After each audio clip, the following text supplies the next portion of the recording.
Hey, John. What's that? Oh no, I'm not gonna question how you got my phone number. Oh, you like my video that I put out, the Tales of Rambourgia? Yeah, I got kind of bored and I had this idea in my head. Oh, you want to use it as an intro? Yeah, sure, that's great. That sounds awesome. John, calm down. Okay, I'm sorry, but I just think that it's my content. You should have at least asked.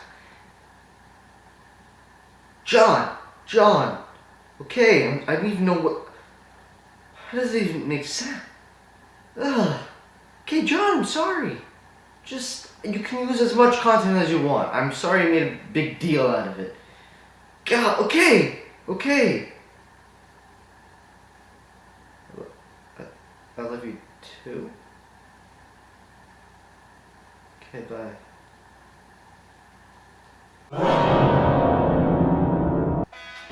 God! Oh, it's John. Yeah. Yeah, I'll make another intro, okay? I'll make it about how the gonorrhea works. I don't know. Okay. No, please don't make me say it. Thank you, John, for this opportunity. I love you.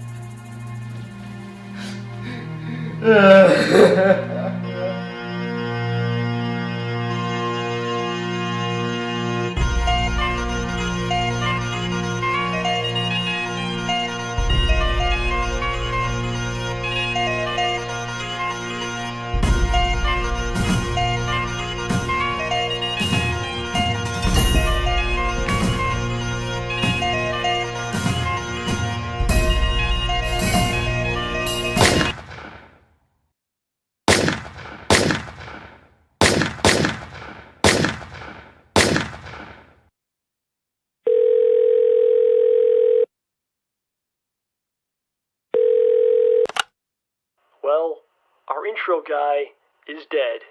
I think we saw this coming. What are we gonna do now? Maybe we can get Bushi to do it? Or maybe Mark. OJ! Get my gun. I love you. How do I turn this off?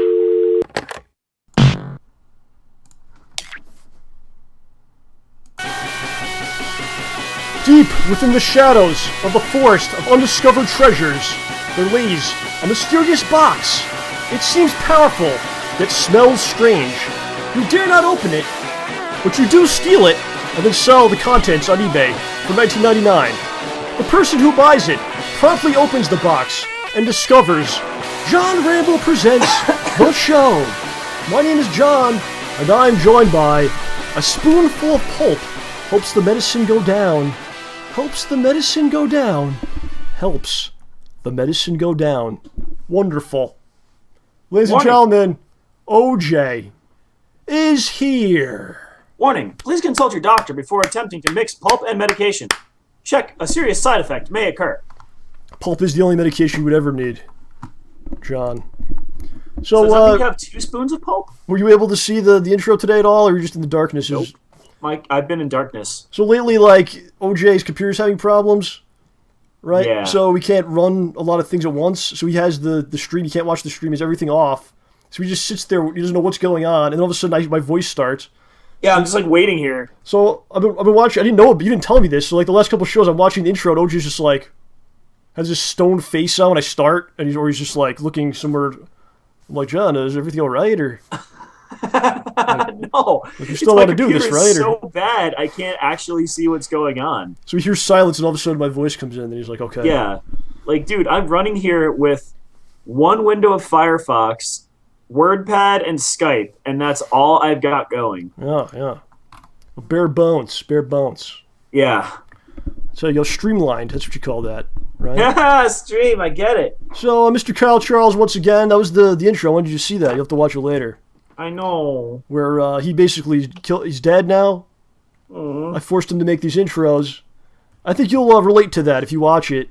You'll relate to the torture I put you through is very similar to what I've done to him and many others.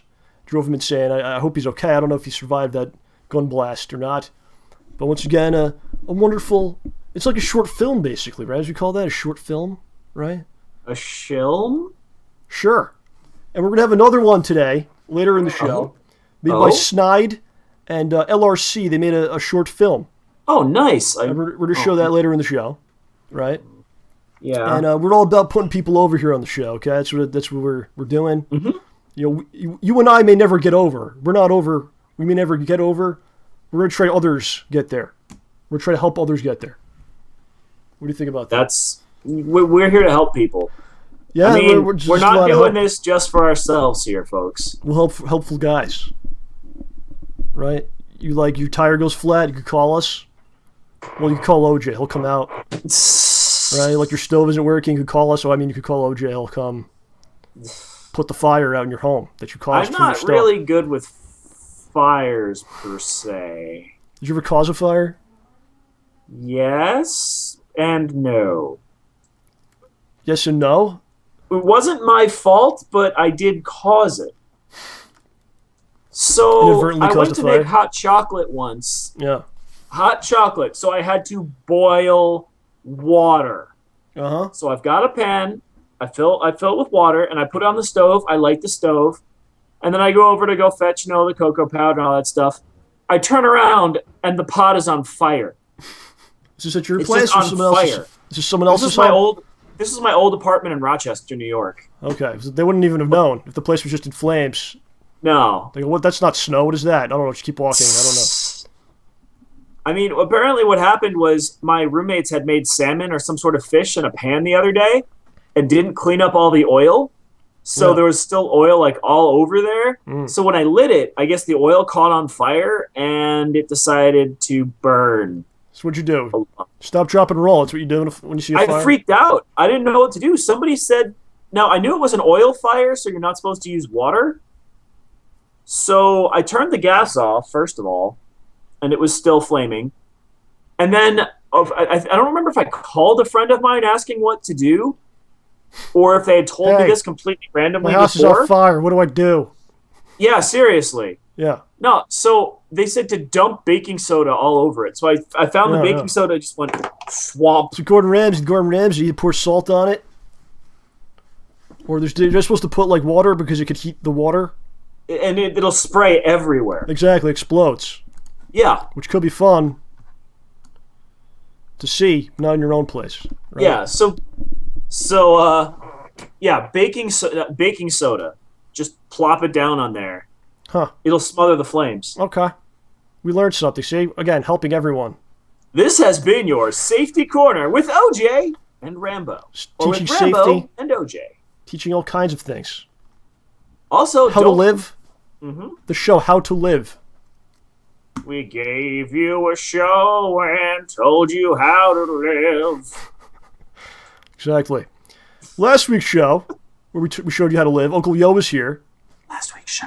And it was a lot of fun. First time he was on here. The man's a ball of energy. I'm still exhausted from it. I know, right?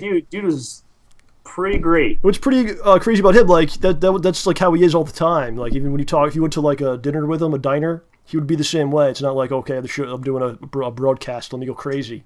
He's that's just how he is. He's just got his base state is energy. Got a lot of energy, that man. So his web series, is that what you want to call it, is now out, called Dungeon Crawlers. I watched it. OJ watched it. It's a lot of fun, real creative. I think he's going to be very successful with it. You can watch it now on uncleyo.com and his YouTube channel. And I recommend doing it. It's pretty funny. It's fun stuff. If you ever wondered what the monsters were doing in the dungeon while the player characters were elsewhere, you have to wonder no longer. The puppets is always great. Oh, puppets. Yeah. It's always a great thing. It reminds me kind of Fraggle Rock a little bit, like the Underground. Yeah. And that's a good feel. It's a good feel, Wow. Oh, man. Right? I haven't thought about Fraggle Rock in ages either. But yeah, it's a really good point. You're kind of like a Fraggle Rock guy. Oh, I love Fraggle Rock. More of a Fraggle Rock guy or like the Muppet Show? When I was younger, Fraggle Rock, but I do like the Muppet Show a lot now. You're kind of coming around now in your older years. Now I'm into the Muppet Show. I mean, honestly, I was more of a Muppet Babies guy. Muppet Babies was amazing. That was on like Nick Jr. and that was on all the time, and I think you could only catch Fraggle Rock on like Disney Channel or something. Muppet Babies was awesome when they did like Star Wars stuff. Yeah. They didn't know Indiana Jones. Were they allowed to do that? They just did it anyway. I think they're allowed to do that. That was before Disney owned everything. I don't know. We don't know. We don't know the legality of the Muppet Babies. The whole show is illegal. Well, I mean, considering how closely like Jim Henson worked with Star Wars peoples, yeah, you'd think. But it is kind of funny thinking that, that's a good point. All right. So for a while, I've been thinking that Kingdom Hearts 3 could be pretty great because they got Star Wars, sad face, and they got Indiana Jones, and they got Marvel. I completely forgot the Muppets. Dude. Everyone forgets the Muppets. Dude. And the Fraggles, too, right? I'm not sure. I'm not sure if they have the Fraggles. I don't know. That might be just public domain. I thought the Fraggles were Muppets. That's public domain now. Fraggles. The Fraggles are okay. I don't know. But either way, dude, can you imagine a Kingdom Hearts with the Muppets? It's too much. Dude. It's too much. Okay. No, my goodness, dude. Like, Fozzie just keeps annoying everybody, so they kind of shunt him off to the side. And Kermit does, like, his... Kermit doesn't even fight. You have to get the Muppets back together, which is the storyline every time. And she just chops everybody. I think they've done, like, 3 or 4 movies with the Muppets. You have to get the Muppets back together. That'll be in the game. Putting the band back together. So, anyway, that was last week. This week, we have a very nice episode. Lovely. All right. We have my favorite human. I don't know what else to say at this point. He's my hero, my mentor. I've run out of things to say. He's my favorite human. How about that? No offense, OJ. Okay, no offense to you. Don't take it. Don't take it wrong. Taken. Don't hang up on me now. Okay. The great Mr. Ed Trotta will be here on the show, ladies and gentlemen. And we have something very special in mind here that I pushed upon you guys earlier today with no warning or preparation time. So OJ and Ed have something incredible planned for everyone today. We're going to perform something incredible, which I'm really looking forward to. It should be fun. So I get to just sit back and watch you guys do it, and I can't wait. I'll try not to mess it up too much. How about this? My 2 favorite humans together performing something for all of our entertainment. How's that, John? You like that? I'm a human in your eyes? Yes. Yeah. Thank you. I've been waiting for this moment for a long time. So I was watching last week's show a little bit, and it's just like, I'm like, what, like I said earlier, when you start, you're just like, what is going on? And then all kinds of issues last week. You were like 3/4 asleep, I think. And I hurt my back pretty badly earlier in the day. And it was just like... Yeah, you said it was hurting. So I was watching the show, I'm like, oh my God, what were we doing? But it turned out I think it turned out okay. Turned out okay. They can't all be the best show ever, but I didn't think it was bad. And then this morning I get up, and I'm like, okay, the show, we're going to do a good show tonight. Let's start getting it together. I got some time here, and my computer won't turn on. So I decided to open it up, because I always run like virus stuff every day, because I always clean it up, so I'm like, it can't be something like that. So I open it up, and it's just like, I don't know how else to describe this, and this will be a theme throughout today's episode, what I'm about to say. It was basically a spider nest. My computer had turned into a spider nest. I don't even know how that happens. So while we're like doing the show, there's spiders in there like procreating and whatever they're doing in there. Just webs everywhere. Like they built like web houses, web caves. Dude, were they stealing cable? I don't know what was going on. They built like web beds, cots and stuff. But yeah, I saw one of them, but I destroyed their entire home. Aww. So hopefully that's not going to cause an issue anymore. Do you think that was actually... Dude, you get sued, bro. Do you think webs would cause the computer not to turn on like that? Is that possible? I don't know. It depends if they were shorting something out or if the fans weren't going and it was overheating. The spiders are having sex all over the computer and they're causing problems with the machine. Ugh, spider juice. Is that what it was? I don't know. That's gross, an intricate though. webbing system. Sounds like your computer had a bug. Ha ha! And then I had to go to the airport today, which is usually probably should be like a 2-hour round trip. But it's friggin' insane weather today, man. It's pouring. Oh gosh, it was like a monsoon in New York City. So it took me 4 hours. A 4-hour round trip. I just got back, and we're here to do the show. How long did it take you to drive to there? It's like 2 hours each way. Oh. Yeah, it's pretty bad.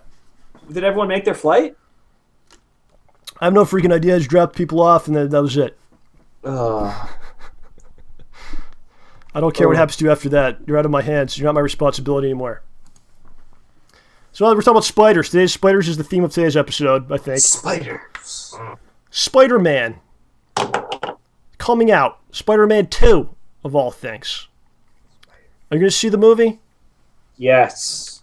You are going to see it. Yes. What are you expecting to see in this movie? Too many villains, too complicated of a plot. So Spider-Man, yay! So you're going in with a bad attitude, it seems like. I'm going in hoping to be pleasantly surprised. Are you going in to throw things at the screen and mock those that are in attendance? Is that what's going on? No, of course not. I'm not that sort of jerk. I'm a different sort of jerk. I'm not sure. Here's the thing, John. I'm not sure if I'm going to see it. I need a little bit more information about the movie. How so? I need more information. Like what? What more do you need to know? I need to call someone now and maybe ask some questions about the film to see if it's worth going to see it. What do you think about it? Oh, I get it. You do? You do? Because it's out in Europe, right? No, I had a little different idea than you. Oh, okay. Let's see what we can come up with here, okay? I need to get more information about the movie. Okay? Okay. Sure.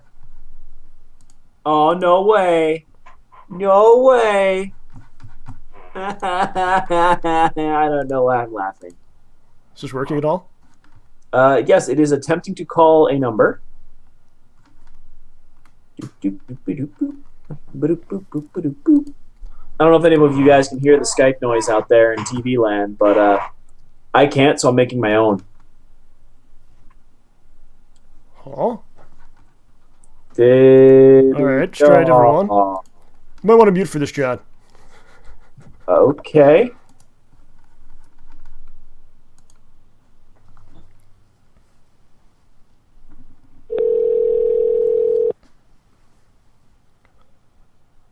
Hi, thanks for calling AMC Playbook 20. Hey, how you doing? You guys got this movie coming out this weekend, Spider-Man? Yep. Is that right? Yep. I'm taking my young boy, OJ, to the film. Is it, I got some questions about it, if that's okay. Is it a very violent film? I wouldn't know, but I'm going to transfer you to my manager. Maybe she'll know more about it. Oh, great, thank you.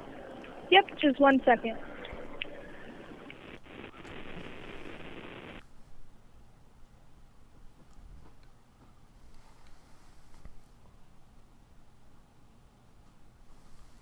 Let's see here. Is the manager on the line? Some questions about the movie. Or perhaps they hung up on us. Thank you for holding. This is Beth speaking. How can I help you? Hey, how's it going, Beth? I got some questions for you regarding the new film Spider-Man. That's coming out. Yeah, I have a young boy coming with me. I was wondering if the film is violent content in the film. That I don't know. I haven't seen it myself. I just know that it is PG-13. You guys don't have like a synopsis about what it's about or anything like that? Is there like yeah, we should have that available tomorrow because the movie does open tomorrow. Okay, so I have another question. Pardon if this is offensive, but does it have like sexual content in the movie? The spiders maybe have sex in the movie, something like that. Again, I don't know. I haven't seen the movie, so I can't really say yes or no. Okay, and the actors in the film, are they perhaps would be like a bad influence to my my boy OJ? I mean, I would, the younger kids, I wouldn't suggest unless they're with a guardian, because because those whole series, like I know Captain America is another one that parts of it is good, but then there are some violent parts to it. So, I mean, I wouldn't suggest having them see it by themselves. Okay, fair enough. How much is a ticket? I'm actually going to be coming with like 5 people. Do you have an idea how much that would cost altogether? Well, it depends on whether you're seeing it in 3D IMAX, or regular show, and then it also depends on the show time, because we have early matinee pricing, matinee, and then evening. Okay, is there some sort of a discount since I called? No, we don't give discounts. Okay, can you give me like a rough estimate how much that would cost? Which would you be looking for? I'd like to go to the 3D IMAX. At night, it would be $16.25 for an adult. Children 2 to 12 would be $13.50, and seniors 60 and up will be $15.25. Okay, it's probably a little too much than I have. I don't think I can actually come. But all right, thank you very much. I appreciate your time. You're welcome. All right. You have a wonderful night. Oh, you too. Thanks. Bye bye. All right. Well. I honestly thought you were calling somebody we knew in Connecticut to talk about Spider-Man. I thought they would. I thought they'd have a little more information about the film. Disappointing. That's peculiar. I mean, yeah, I thought that they would have more information. Like, you can't give me a plot synopsis for Spider-Man? It's Spider-Man. Okay, he's a superhero. Will it be violent? It's a superhero movie. That's why I'm glad they brought up Captain America, because it did get a little scary at times. Right.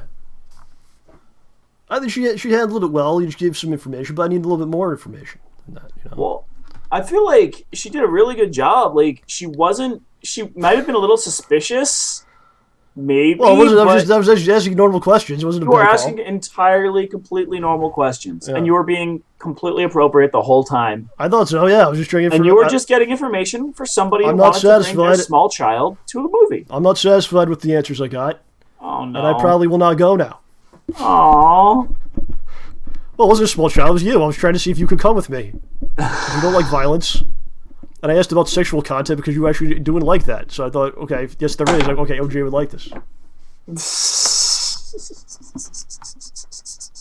Oh, well. Aww. Oh, it's well. Nice to see you looking out for me, John. I was trying to see if you would like the movie. I still think it's worth a shot. You might like it? Yeah. I still think it's going to have too many villains, but it's worth a shot. I mean, it looks like it's suffering from Spider-Man 3 syndrome, where there's like 12 different bad guys. Right. Okay, well... How many plots? How many plots?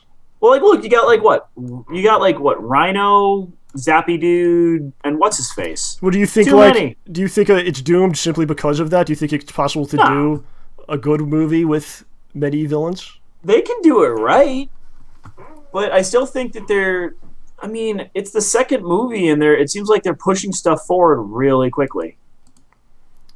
Yeah. Someone in the chat does bring up the fact that I brought up spider sex. And that was not answered, that part. How do I shot web?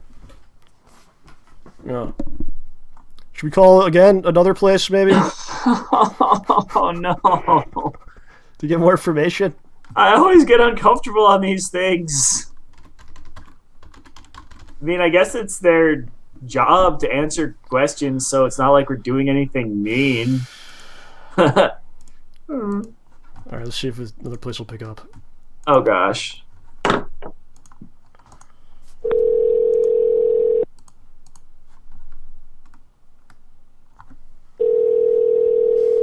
Hi, thanks for calling AMC Colonial 20. Hey, how you doing today? Good, how are you? Good. I heard about this movie coming out, Spider-Man. Yep. I had a couple of questions for you about that. I got a young man coming with me. His name's OJ, and I just want to make sure it's the appropriate content. Is there very violent, real violence in the movie? Hold on 1 second. Okay. Seems to be the thing to do.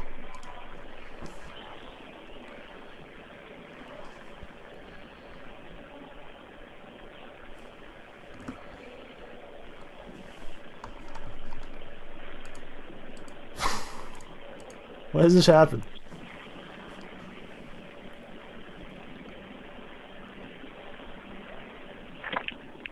Hi. I just checked our synopsis book, and it doesn't show anything about that in there. Oh, you do have a synopsis. That's great. Could you tell me, what is the movie about? Can you tell me that? It doesn't say anything in it about Spider-Man. It says nothing about Spider-Man? It hasn't technically came out yet. So it comes out tomorrow. So we know nothing about what this could be? No. Do you think it's like something that should be shown in the theater? Maybe there's like crazy stuff in it. Maybe like the spiders could be like, doing bad stuff in there. I would just look it up. There's all those webs. What is the webbing made of? What is that, right? I don't know. Do you think? What do you think it could be? It's kind of gross, isn't it? Yeah. I mean, there could be terrible violence in there. The spiders biting each other. humping each other. I don't Imagine think that. so. Imagine that. If you want to go the safe route, take him to see bears or something. Oh, did you see that? Is that good? I haven't seen it, but I heard it's cute. Do you think OJ, my little guy's name's OJ? Do you think he would like the bears? He kind of reminds me of a bear. Sometimes I like to just give him a big bear hug, and just like squeeze him. You know, like you ever do that? You ever do that with like somebody? Yeah. How about like these Hollywood actors? Like they seem like they're kind of a bad influence in their real lives. Like they always get married and then they just break up right away. Do you feel like I don't know. Do you feel like that's okay to show like a little guy, is that a bad influence on him? You think? How much is I have never seen the Spider-Man movies, so really? I don't. Yeah. Do you have like an idea of what it's about at all? No. Is he like a spider? Like, and he just crawls around in like the dirt up in the attic? Like, you got like spiders in your attic ever? No, I'm sorry. I'm gonna have to get off the phone because I have customers. Can you just tell me like how much is the ticket? And since I called, do I get a free ticket? No, unfortunately. Do you want to go? Not. Do you want to go see the bear movie with me? No, thank you. Okay, I'm sorry. Okay, for the Yes. it would be $10.75 for an adult, $8 for a child. Okay. He's not really an adult or a child. He's somewhere in between that. Do you? It's like $18.75 or something. All right. Yeah, $18.75. Do you have a lot of customers tonight? Yeah. I'm sorry. I'm sorry to keep you hold up like that. You know. No, it's okay. Are they being nice to you today? Yeah. All right. Well, what kind of movies do you like? I feel like I'm doing all the talking here. I'm sorry. I have to get off the phone. All right. Sorry. Okay, let's go see Bears tomorrow. Okay, bye. I'll see you then. Let her get off the phone, man. She's got customers. Why would they talk? Why would they talk to me, John? Was that the same number? No. Okay, because you gotta admit that voice sounded really similar. You think it was the her first voice at the other one? Yeah, that's kind of weird. That is kind of weird. Like her. It's a totally different place. That is creepy. That is bizarre, isn't it? It's like they're all the same. Yeah. It's like a hive or something. Do you want to go see the Bears with me and this chick now? We're all gonna go. It's gonna be the Bears. What the heck is the Bears? I don't know. Is it about the football team? I don't know. She doesn't know She doesn't know Spider-Man. She's never heard of it. The Bears. They're all clones that work at these theaters. They don't. They're actually. Oh my gosh! It's a documentary about bears from Disney. I'm not kidding. You want to go see it? It actually got a really good rating on IMDb. It's probably great. Wow, right, guys, we just found out something. We just learned, yeah, you know what? We called to try to get information about when we got something, and she should get, like, a commendation or something. Should we call again, tell the manager, like, this chick really helped us? No, don't call again. I feel like I should have told her, like, how great a job she did, because I feel bad now. Alright. So, John, you like Spider-Man, unlike this girl who had never heard of him before? Yeah, I like Spiderman. Is he, like your top heroes of all time? How does he rank, Spider-Man? Oh my gosh. Sorry, John C. Reilly does the Bears movie. But how does he rank on my top heroes? Yeah. He's in the top 10, definitely. I'd say he's my second favorite behind the Bat. Behind the Bat. Really? I could see that. But the whole idea of Spider-Man is just so genius. Like Stan Lee, just brilliant stuff. Like, because he's basically like a kid looking at a comic in 1964, whatever it was. Like, Spider-Man was them, right? Where Spider-Man is us, right? Because you look at Superman, and you're like, okay, he's a Kryptonian dude. Well, I can't be a Kryptonian guy, like flies and all that shit. Just so different from everyone else. I can't do that. And you can't relate. Then you got That's Batman. That's his whole deal. And you got Batman. Batman's a human, and you're like, oh, that's cool, right? But he's rich. He can build all this stuff, and you're like, I have no money at all. I'm in debt. I can't build anything. I don't know how to build shit. And if I killed my parents, I'd have even more debt. Right, my parents don't even have money to leave me. If they died, I would have even less. Amazingly. Yeah, so that doesn't help me diddly squat. I wish they were gone, but they won't go. They're stuck here. Oh, and I can't be like Batman. And then you have Spider-Man. You have Peter Parker. It's not really. he's Peter Parker more than anything else, right? Where Batman's more Batman than Bruce, and then. But you're like Peter Parker, okay, look at him. Like everyone in my school hates me, just like they hate him, right? Yeah. I'm like him. And then it's like he gets his powers because he got bit by something. It's like I get bit by shit all the time. Yeah, I get bit. Though I got diseased, but hey, whatever. It's like I could get bit. I could sit there and let something bite me, and I could have powers. That'd be great. I could do that. Yeah, and please. So it's just find a radioactive. It's just like the most relatable character, right? Yeah, because he's basically just a regular dude who gets picked on by people. He's nothing special, and then he becomes special. Mm. Or is the message that everyone's special if only they do the right thing? And we're all kind of like that. Like when we have bad times, right? And it's like someday I'm going to become Spider-Man. You'll see. Someday I'll have all the powers. I'll be swinging around. Well, the thing about Spider-Man is he also makes mistakes. His origin story is because he made a mistake. Right. And everybody does that. That makes him very relatable. Superman, I mean, he makes mistakes, but then he just punches his mistake in the face until it's all better. And then up until that time period, there was never like for lack of a better term, a loser hero. A guy would like screw up, and sometimes like Doc Octopus would beat him, and then he would have to figure out stuff. And then of course Gwen Stacy, she dies, and everything like bad stuff would happen to him, right? It wasn't just like the typical comic book. He had to live through a lot of messed up stuff. Right. So all that kind of stuff, because that's like very human, right? We all kind of screw things up, and sometimes you have your victories and your failures and all that stuff, right? Yeah. It's just it's really good, man. It's really great.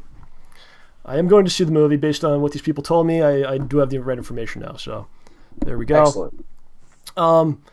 Free Comic Book Day is on Saturday. Oh, man. And I, of course, really love this. I went last year and I talked about it on the show. Well, they just give you a bunch of comics, man. They just give you a bunch of free comics. Yeah, it's really nice. Yeah, it's wonderful.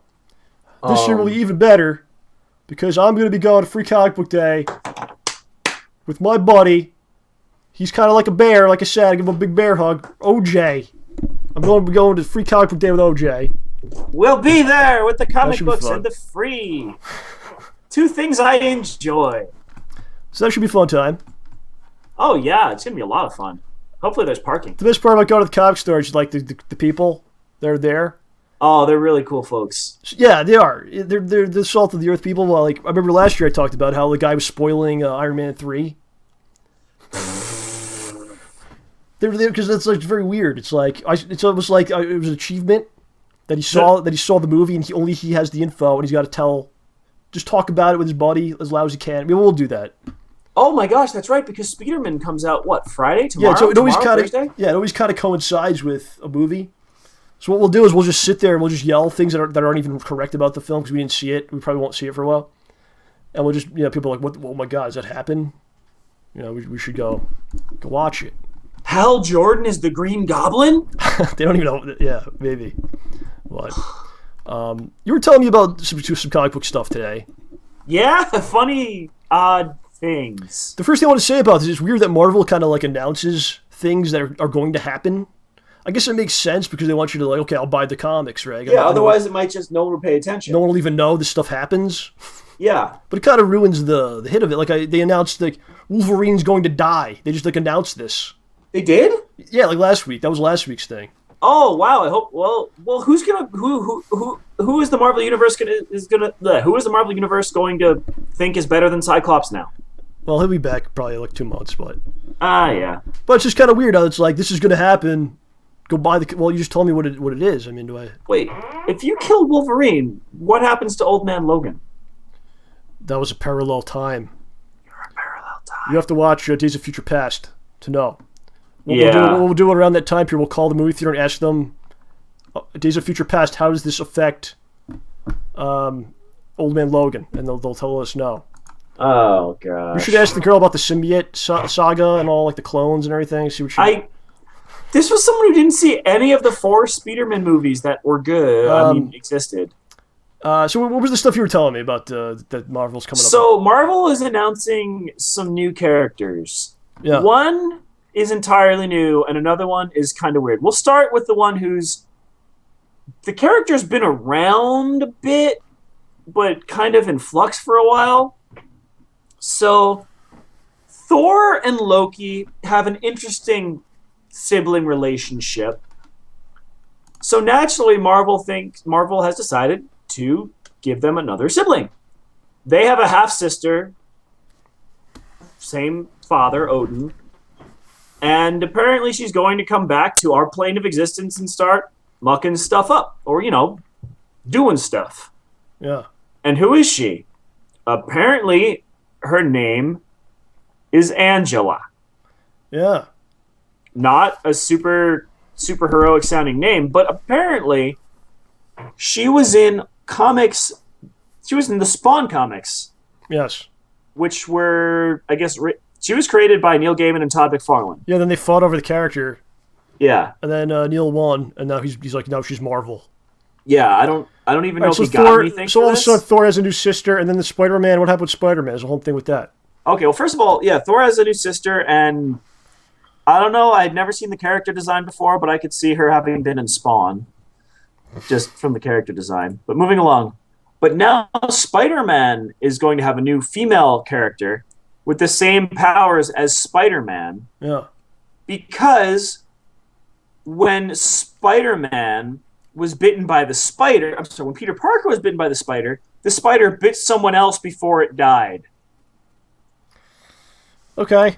So we all of a sudden we find out about this. Yeah. So I don't know. I mean, for all things considered, the character to be really cool. Yeah. This new Spider-Man character named Silk actually has a kind of pretty sweet-looking costume. I don't like when they do that though, because you basically just go. A ninja Why don't you just create like a new story, a new character? Instead, it's got to be like tied to something else that happened. One of the worst things I ever read, I really hated. They did this run of Spider-Man. I think it was like issue 501 or something like that. So it was like 10 years ago. And basically, like Gwen Stacy who dies, and she was Peter's girlfriend and everything. They're like, Gwen Stacy had kids. She had kids with Norman Osborn, and they have goblin blood, so they're able to like accelerate their growing. Now they're like full adults, and they're trying to kill Peter Parker. Yeah. So I mean, it's just awful because you're basically going back to someone else, changing something. Humongous. Changing something that happened just so you could have something now, right? I mean, this is a shame because like the character could be really cool, and the character design looks pretty cool. It's basically like a ninja cat suit or something that's all black with like a ninja mask, and she's just covered in what looks like spiderweb. I can see why you like it. This could be a cool character, but the way that they're doing the origin just seems kind of. I really can't knock it till I read it. Yeah. But I don't know, man. I think we need to hit the Marvel Encyclopedia, John. Okay. Because, like you said, we don't like these storylines that they wrote. We're better than them. We're far I do more have intelligent. Something else, though. Yes, go ahead. Cut me off, please. Oh, sorry. No. Well, before we go to the Marvel Encyclopedia. Yes. Oh, dang. No. I had two things, but I forgot one, so I still have one thing. I did see a superhero movie last night. You did? Megamind. Oh, yeah. Well, so while we're talking about superheroes, good. I remembered the other thing, too. While we're talking about superheroes, I did just want to point out, see, that at least had some interesting origin stories for everybody. Yes. If you guys haven't seen it, it's cute. Sorry to cut you off, John. I just wanted to mention Megamind before I forgot. We can talk about it later if you want. Okay. We'll talk about a movie from 2009 a little later on the show. No, this guy saw it. I liked it. So let's go to the Marvel Encyclopedia, John. All right, where are we going to go? It's between pages 10 and 427. And we're going to try to find a character. And we're going to revamp this character for 2014. And then create a script and launch the character into the stratosphere. A blockbuster film. All right. Yes. I've got our number. Here's the big book. Here we go. All right. What do we got? Page 392. 392. Mm-hmm. Okay, pages are stuck together. Don't ask why. No comment. That happens. The spiders did it, John. 392 is Adam Warlock. I feel like he's too popular of a character to do. Do another one. Okay, and another one? He's too established. We need something. We need like the clay, the putty in our hands that we can really manipulate. Okay, between 10 and 427. Yes, that's right. 257. 257. Okay, we got a good one here. You got a good one here. Let's see if I can show it on the camera. Which usually causes everything to fall apart. Okay, here we go, ladies and gentlemen. The Nomad. This is him.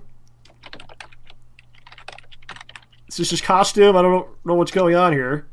Some sort of a championship belt and a hole punch mask, maybe? I don't know what that is. Is that Master Blaster or something? This dude like fell out of the 80s. Nomad. His real name, Jack Monroe. Occupation, adventurer. How much does that pay? Is that pretty good? He's 5'11", 200 pounds. His first appearance, Captain America 282, June of 1983, which was actually when I was born. So maybe me and this character were kind of intertwined. Let's see. The first Nomad was Steve Rogers, who temporarily adopted the identity after giving up being Captain America. Wow.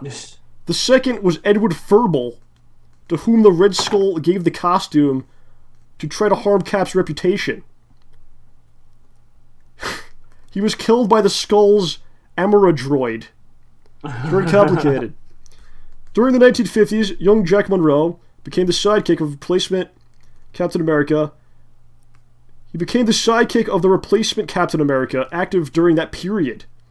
Huh. The two battled communists until the super soldier formula affected their sanity. The U.S. government placed Monroe in suspended animation for decades until S.H.I.E.L.D. could cure his madness. He worked with the real Captain America as Nomad. Later, government agent Henry Gyrick placed Nomad under nanobot control and forced him to become the newest scourge of the underworld. But the Thunderbolts freed him. His sanity started to slip after that, and the Winter Soldier assassinated him. Ricky Barnes, who had been Bucky to Captain America on Counter-Earth, came to the regular Earth after sacrificing herself to stop Onslaught. The Black Widow discovered her and gave her a new Nomad costume. She later joined the Young Allies, but discovered that Onslaught meant to use her as means of reaching this Earth. At her insistence, Gravity killed her to prevent this. That's it. What? Who? What? Huh? Excuse me? Okay, so I think the part we have to kind of focus on here is that Jack Monroe, this guy Jack Monroe. Yep, he became, from Dogtown, Connecticut. Okay, or just are you starting to form the story? He became the sidekick of the replacement Captain America in the 1950s, and he battled the communists. And basically, they gave him super soldier serum. They're like, hey, we used to have the super soldiers. Let's have new people get the stuff and see what happens. They'll fight the communists, right? Work on the Nazis. And then basically he went completely insane. What do you got? You gonna make a story about this? I'm thinking of something about it. Okay. I'm mostly kind of going off the insanity thing. Uh-huh. Basically, while he's fighting people, he has trouble distinguishing reality from his own crazy hallucinations. Right. So you can't really ever be sure what he's really fighting or doing. And, like, he's got problems. So, like, say he busts into a room of thugs. I mean, if we wanted to take it really dark, he's hallucinating guns on them, so he's shooting everybody. Or if we want to make it different, like, he thinks that some of them are, like, super powered or something, so he has to gingerly dodge them and stuff, even though they're just kind of regular dudes. Yeah. Like, so he can't judge how difficult a situation really is. So he's like insane. He just runs out. He's crazy. And they're like, what is this guy doing? What does he think? He just runs out, but like maybe somehow it goes his way, even though it really shouldn't. Yeah, like, he's coherent enough to know what his goal in any given situation is, but he goes about it the wrong way, and he has trouble, and the audience should have trouble figuring out what's really there. Like, he could go into a room filled with 10 guys, and after he beats up the 10th, you realize there were 3 dudes in the room. How does he wind up with that costume? How do you wind up with the costume? I think maybe he just like wandered into the laundry room and started just taking pieces of cloth and he's like, look, this is my armor, because he's crazy. Could be. It could be, all right. I see. Like, yeah, like he's delusional. He thinks he's putting on like Kevlar or that really cool ceramic bullet stopping stuff. Yeah. And it's really just clothes. Or he thinks that he's got, like, it says somewhere in here he's got stun discs or whatever. Did it? I opened up Wikipedia. Oh, okay. We just got further information. Stun discs? Yeah. But they're not stun discs. He just hits people with them really hard. Mm. And that knocks them unconscious. Okay. What do you think the box office would be on this one?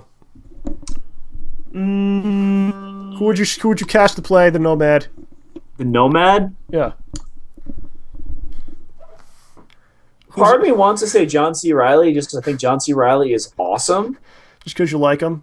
And he's also the narrator for the Bears movie. Which we're all going to see now, apparently. Yep. Yeah. But for a guy called the Nomad, Sonic the Hedgehog, because it's a gigantic Sega joke. The Nomad needs like a villain, though. You can't just have a guy running around like that.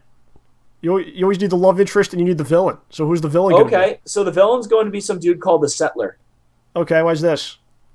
Well, nomads wander, settlers settle. He's like, you will no longer wander, Nomad. Yeah, and you're going to settle down. Yeah, and the Nomad is determined to make it so that the settler can't settle down. That's what it's going to be. It's like this dude he has like a daughter, and like she wants to marry him, but he's like, no, I have to go do my Nomad shit. I can't settle down. And then the father's like, you will marry her. He finds out like she's knocked up and everything. So then that becomes the storyline. Like, you have to settle down, Nomad, and marry her. Oh my gosh. Dude. The settler. And meanwhile, he's running around, he's doing crazy stuff. He's out of his mind. They're like, they get to like a bunker of the Soviets. Like, how do we get through here? Nomad just runs through it because he's all on the crystal meth. That's what the super soldier serum is. Oh no! But dude, hold on. Uh-huh. We're on to something here. I like the settler thing. Okay. The settler is a supervillain who dates women and then convinces them that they can never do better. That's it. And they settle for him. That's not. And then he makes them so this depressed is the best you could and do. Divorces them and takes all their money and then does it again or something like that. So we invented a whole new character as well. Yeah, the settler. I love this. OJ loves it. This is great. Okay, well, we'll continue on this path, maybe. I don't know. Let's hit up the artwork, Johnny boy. Okay. This comes to us from Mutu Sundu.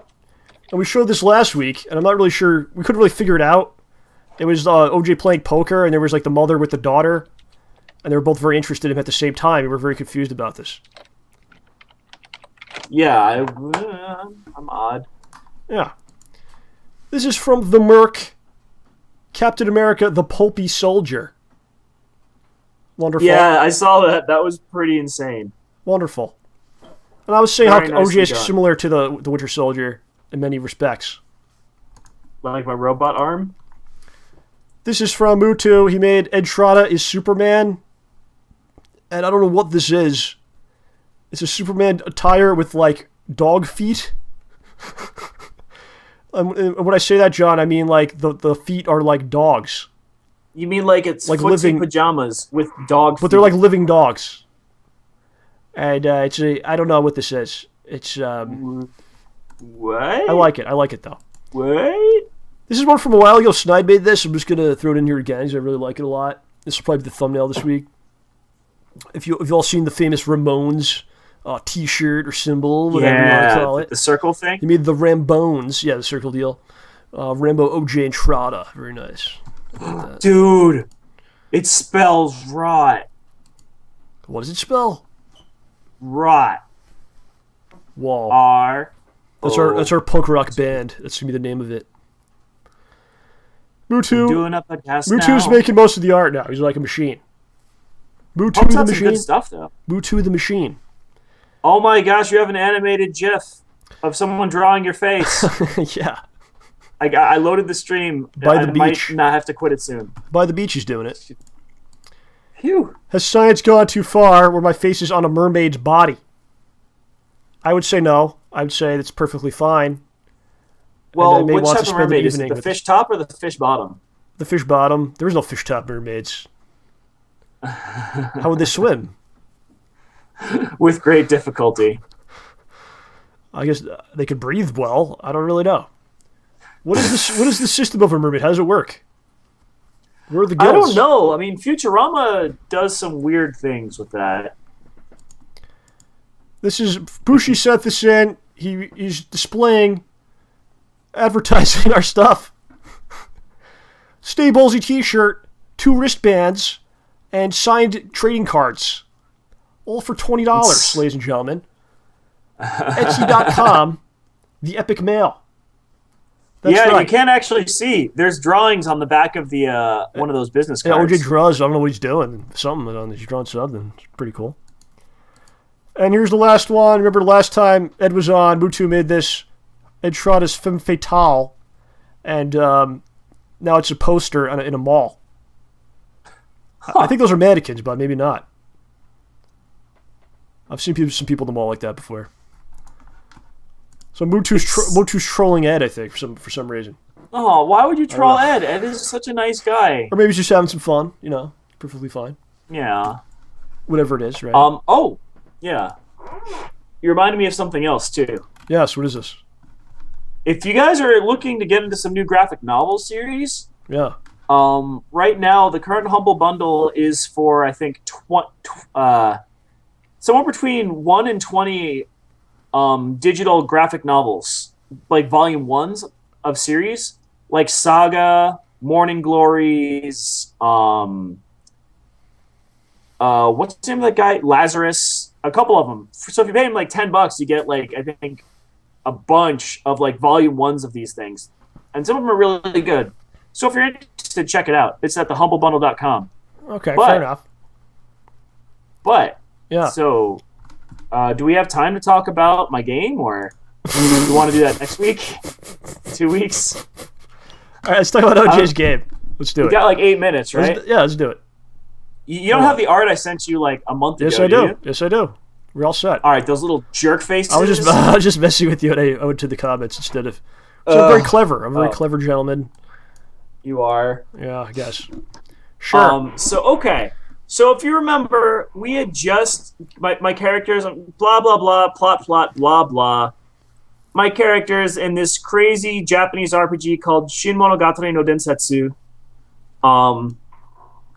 We had just left a cave with like a shiny robot crystal head thing, and the town, in typical RPG fashion, was destroyed, and the main character's mother is nowhere to be found, of course, and everybody's dead. So naturally, the characters decide something about revenge and go charging off into the wilds. And, this is what you kind of realize about the worlds these games take place in. There's a reason you don't see a lot of travelers, because every 5 seconds on a grassy plain where there's no cover for miles, a stupid little moronic monster or group of them just pops out of nowhere and smacks you in the face. Like, trade between cities in these worlds must be atrociously expensive. You need armed guards everywhere. Like, picture trying to get from New York City to, I don't know, Yonkers. You take a step outside the city limits, and all of a sudden, 12 angry rabbits are biting at you. Granted, the rabbits are weak enough that a 14-year-old with a stick can kill them, but that's time-consuming. And so, if John does have the art I can't see because I had to close the stream, I present to you guys the most annoying thing at the beginning of this stupid game.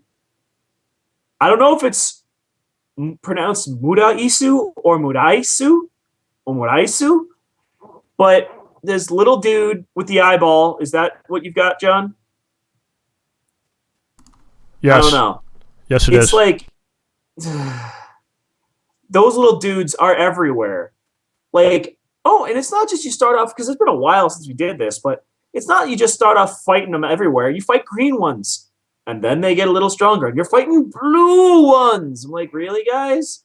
These things, like, I don't understand what they hate about humans so much, or why they think that they can kill humans when, they don't really seem to have mouths. But this has been the bane of my existence. I thought the bats in the cave were bad.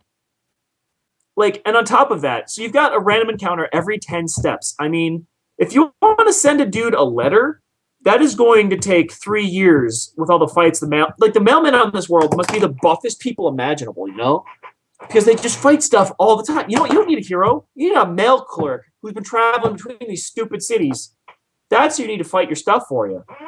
But the best thing in RPGs like this, there's always treasure chests like hiding out there in the plains somewhere. Oh, look, you walk all the way around the back of the city you just left. There's a treasure chest.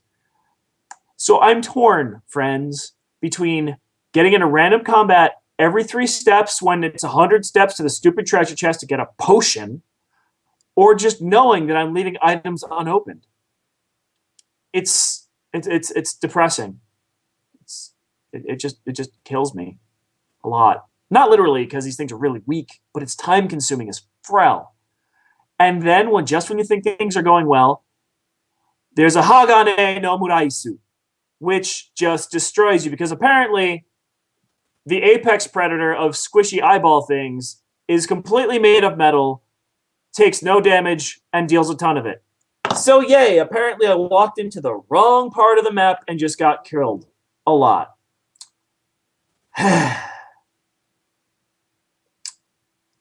It's still fun, though. It's great. Well, we got these great photos that you supplied us with of the game. Some are a little blurry. It's all right. This creature that you're fighting against looks impressive to me. I mean, they're cute, but they're annoying when you have to fight them over and over and over and over and over again, and they look at you the entire time. Do they ever blink, or they can't do that? That's not part of the pixelate. Didn't have the technology at the time to do that. I haven't seen them blink. I have not seen them blink. They may or may not blink. We don't know this. OG's got to get further in the game. Again, yeah. Well, again, this game is old. I would have played more, but it's kind of funny. We've been we haven't done this for like 2 or 3 weeks. But the past couple weekends, I was at weddings, so you felt like you felt like not motivated to play because I was not letting you talk about it. Maybe a little bit. I mean, I haven't gotten. See, I don't know if you guys actually want me to keep talking about the plot, or if you just want to know about the gameplay. We need more feedback about this. Yeah. What can people do? They should try to what do you want them to do?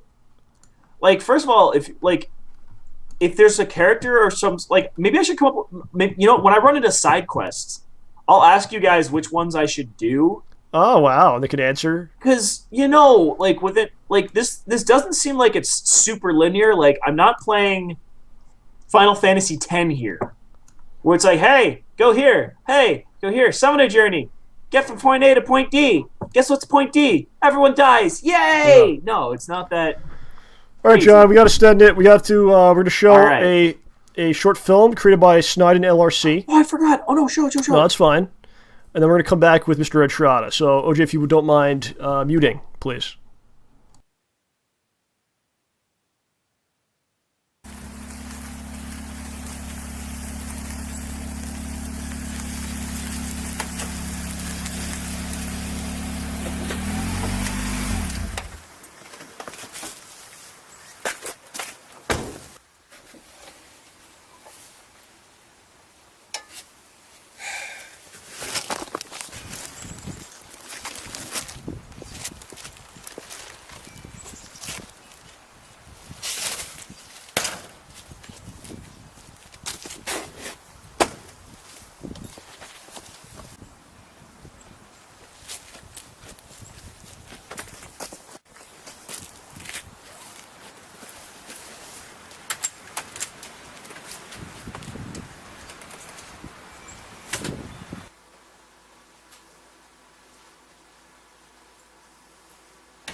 Oh, nothing much, man. Just getting in. Oh, cool. Where are you getting together?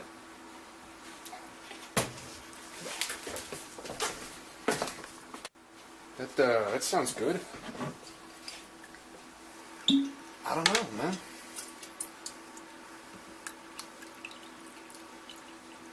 Maybe I swing by.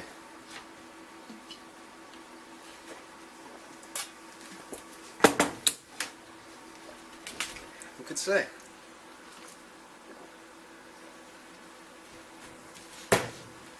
Alright, well, I mean, I guess I'll swing by in like 20 minutes or so. I gotta make a call after this. Alright, see you then.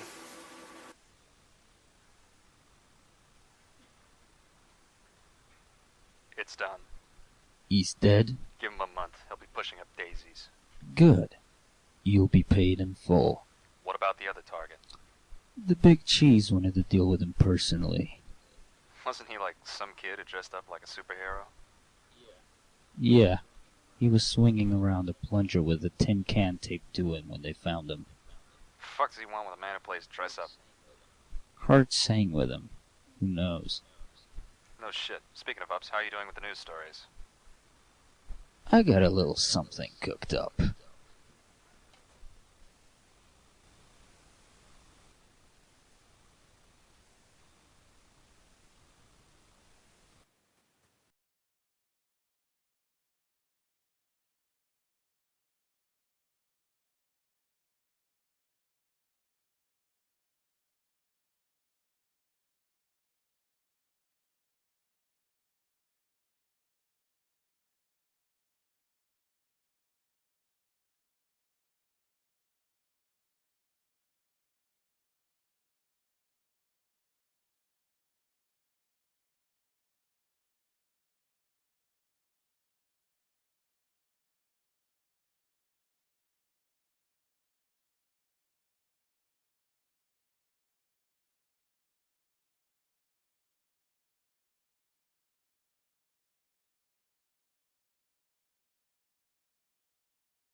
Alright, ladies and gentlemen, we're back. Ed's doing some kind of robot noises or something. What was that about? Well, that's what it sounds like when I get a call. Okay. See, I was doing the noise earlier today. It's not just me. No, everybody gets that bleep, bleep, bleep. Yep. Yeah, right? Some Hey, obnoxious call. noise, yes. You know, what struck me is that you guys were talking about Marvel a lot, and the characters, and you were into the encyclopedia, and it occurs to me that my latest calendar, daily calendar, Yeah. is Oh, a nice. Marvel It's a Marvel calendar, wow. Yeah, I went to the Daredevil's. 99-cent store just to get something I could, with boxes that you could write in what you want to do that day, what you have planned. Yeah. Uh-huh. And the only thing that had left were these. I said, that's great, that's fine. Every month they feature a different superhero. Oh, right The on. Hulk gets a lot of coverage. He's a big guy. He's large. Yeah, the Hulk is like number one on these. Like, look at this one. Of course, Wolverine's there What too. month is that? January. That was January. That was cool. So anyway, Fair enough. I'm older than Marvel. Yeah? Do you remember when Marvel came out? During my lifetime, Wow, when that's I was awesome. a kid, it was all DC comics. Yeah. Superman, Batman, The Flash, Right. Sergeant Fury. Yeah, Okay. I know Yeah. him. You know him? Yeah. Yeah, I It got was my one of dad's- my favorite. It wasn't superheroes. It was GIs killing Yeah. Nazis. Yeah. So I thought That's always this is- fun. Yeah. But, I think more yeah. Nazis have died in movies than ever in the war itself, I think. What do you think about that? Yeah, well, it was about that time. The war was just over, and I don't know when comics in general were born, but I thought they were a nice transition from picture books, for a kid to then read. I mean, have a lot of pictures, but then you had dialogue to read, and it's a segue into reading. Oh. Yeah, it was a good start. And then when the comic book readers, grew up, they started making adult comic books with crazy violence and stuff and other things. So you can still read and see pictures, because I think pictures are cool. Yeah. Yeah. But, John, I couldn't believe you made those calls to ask about Spider-Man. Yeah, man. I expect a little more expertise. And those people stayed so professional with you, no matter what. You asked them, is there sexual content? Are there, like, spiders having sex? Couldn't believe you. These are questions that people actually ask. That's why, you know. And they you know, and they are professional, so they're saying, well, I haven't actually seen it. I don't really know. Yeah. You know, because you know what this is. They probably get questions. What is that? Well, that's a spider doing push-ups on a mirror. You are correct.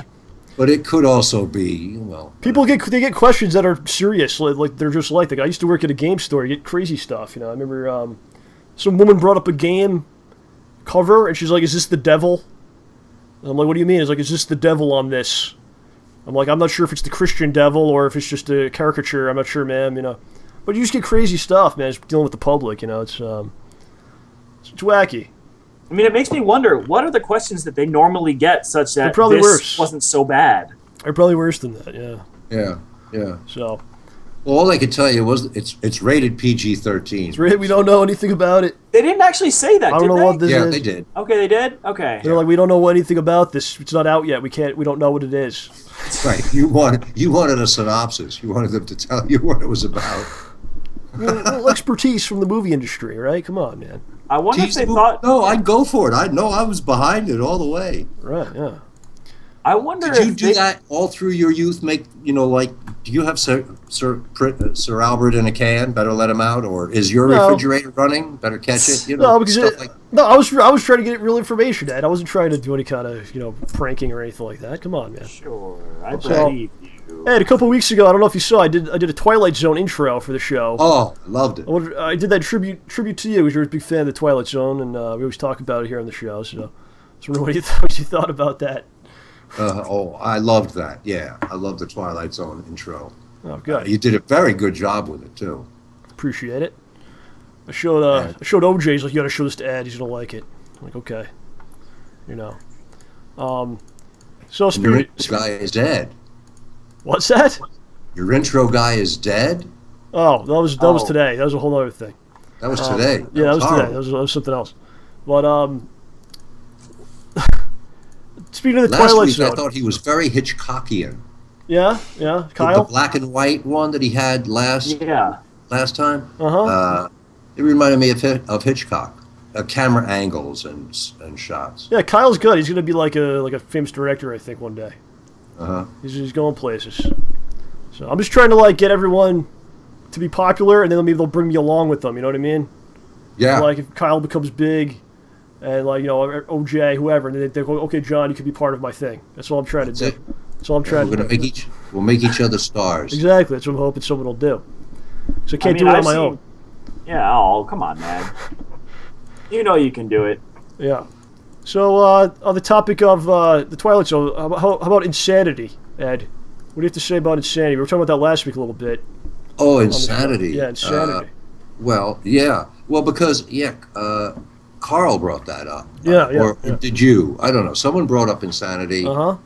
And I think it was George Carlin. He was referring to George Carlin talking about insanity being thinking outside the box. Right. Or inside the box. Right. But where is this box? Yeah. And I want to get your take on this.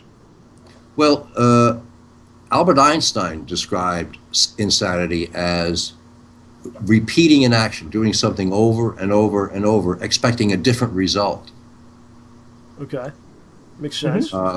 Or, I could think of it as doing the same thing over and over, knowing what the result's going to be. Sort of the same thing, but having a different perspective on it. Sanity, sometimes it's just the majority rule. What most of the people think is correct, that's sane. But, I launched into that speech from Equus about normal, what is normal. Right. And sanity and normalcy are generally considered similar. But, you know, the sign Aquarius, you're destined for greatness or madness. That's me. Sanity and genius. There's a small line between that, you know. That's the Aquarius? That's what that is?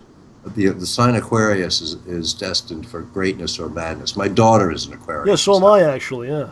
Ah, well, okay, think, watch out. That explains so much. Hmm? Well, yeah. Yeah. Just blame it on that, right? Blame it on your sign. Blame it on your sign. So here's something that's insane, Ed. Uh-oh. I got this, I had a conversation with you the other day, and Ed's telling me about this movie that he was in back in 2001. Oof. It's called Soul Keeper. And I'm like, he's telling me about it, sounds pretty interesting, so I'm like, what is this movie? So I tracked out a trailer on it, and it looks crazy, okay? And Ed's in the trailer, which is awesome. Actually, I think I have a clip of it, which I put in here. Let's see if I do. I haven't seen it. Ed's never seen the movie? I've never seen Okay, it. here it is. Here's a clip of Ed in the Okay. movie. Okay, where shall I look? Your In that eyes box? explode. The blinking box? Yeah, something like that. So anyway, I'm like, you know, this looks pretty funny. So I actually went on Amazon, and they had the movie for like $5, and I have it right here, Soul Keeper. As you see, Ed's in the back. The picture on the back is Ed. So I'm gonna watch this movie. By the time you come on here next time, then we can talk about it a little bit. But what do you have to say about this film, Ed? Anything? You know, I remember shooting a couple of days in the desert. Yeah. I had a nice half banger. A half banger is a nice trailer. And I remember shooting downtown L.A. one night in a church. But you know, you got me what it's about. You know, well, my character was the bad guy. Simon Agus. Yeah. And he appears in different ways, different forms. So that's why I don't know how much coverage I actually have looking like me. Okay, so basically you turn into this creature? Is that what it's about? Yeah, I turn into a creature. I don't know. I can't don't even really know. tell you much about it. All right, well, I'm interested. It looks interesting to me. I can't wait to watch it because I'm a big Ed Trotta fan. I'm the biggest Ed Trotta fan there is. I want to put that out there. So Okay. I actually want to have like everything you were ever in. I want to try to get in some form. So I'm in the process of doing this. But Okay. but you were talking about this movie, how like you need to get your royalties or something, and there was like a whole process of royalties and stuff. Oh yeah, because the company used to be 123 Productions. They sold it to something else, and then they stopped paying the actors residuals, even though it's been running on the Sci-Fi Channel or what else is it? HBO Showtime, I think it was running on. So yeah, so they owe me, I guess, 10 years of residuals. How does that work, residuals? Like every time something you were in, every time it's shown, you get something? What is the process? There's a different residual for TV viewing, free TV, cable, DVD rental or sale, or overseas. They're all different percentages, all different prices, and it's all based on what you made when you did the movie. How much did you make? And it's a percentage of that. Okay. So, like the first time a MacGyver episode re-airs, you make almost as much as you did when it first came out. Wow. Ooh. And then it starts to go down pretty fast. Okay. I still get MacGyver checks for 16 cents. It's still, Did they play it like where it's on some channel and then they have to pay you? That's pretty crazy. Yeah, I don't know how they keep track of that stuff. Yeah, how do they do it? You know, it's like barcodes. Every time a show airs, you run the barcode by, and it electronically or computer. I just grabbed these the last three from Warner Brothers. I have a residual check here for 5 cents. 5 cents. Do you even know what that was from, or just SP Corporation. Here's one for 4 cents. you just keep them? You don't cash them? And from Entertainment Partners, here's one for 3 cents. Okay, I almost kept got a the quarter. coupons. Go play some Pac-Man or something with that. Well, there's a bar in North Hollywood called Residuals. And if Really? you come in with a residual check for less than $1, you get a drink. Oh, hey. There you go. That's the Hollywood way to do things. See. So it's a gift that keeps on giving, I guess, huh? Yeah, Well, you were gift that keeps on giving. You were doing some work recently, which is pretty cool. Probably got hopefully more than 10 cents for it. You were doing some Hearthstone or something, some games. Yeah, I can talk about Hearthstone now. Hearthstone. Yay! Hearthstone I did last Hearthstone. August, but that was a Blizzard thing when I was Malfurion Stormrage in a card game called Hearthstone. And I went in about 2 weeks ago to do a lot of Malfurion Stormrage. I had like 35 pages. I had 200 lines. But I can't talk about that project because that's still new. But wow, that's breaking news here on the show.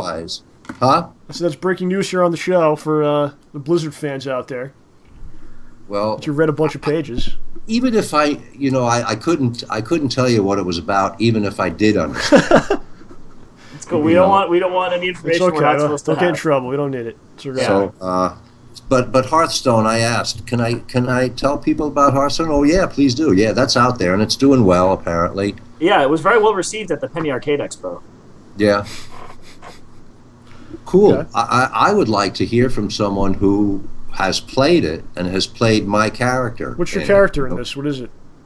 Malfurion Stormrage. Oh, he's in that too. I don't even know anything about this. Okay, John, you played this game? You don't know? I played a little bit of World of Warcraft, but if I remember correctly, Malfurion Stormrage was, a really insanely powerful night elf dude. I get him confused with Illidan Stormrage a lot because they were brothers. Right. But I forgot which one was evil and which one was good. Illidan was bad. Okay, so you were like the hero of some of the old wars back before the game started and some of the really cool stuff. Yeah, that's pretty for sweet. about 14 years. Yeah. Really? That's pretty sweet. Back I know he's a character in somehow I got a free World of Warcraft novel, and that Malfurion was one of the main characters, I think, before Illidan went evil. Well, there was a book called Stormrage written by Richard Knack. Oh, really? Yeah, that's the author. I guess I never read that particular one, but yeah, that's the author guy. So yeah, so basically, there's an entire book about a dude whose entire internal monologue should be in your voice. Right. That's awesome. Wow. So why didn't I do the voiceover for it? Why didn't I do the book to tape for it?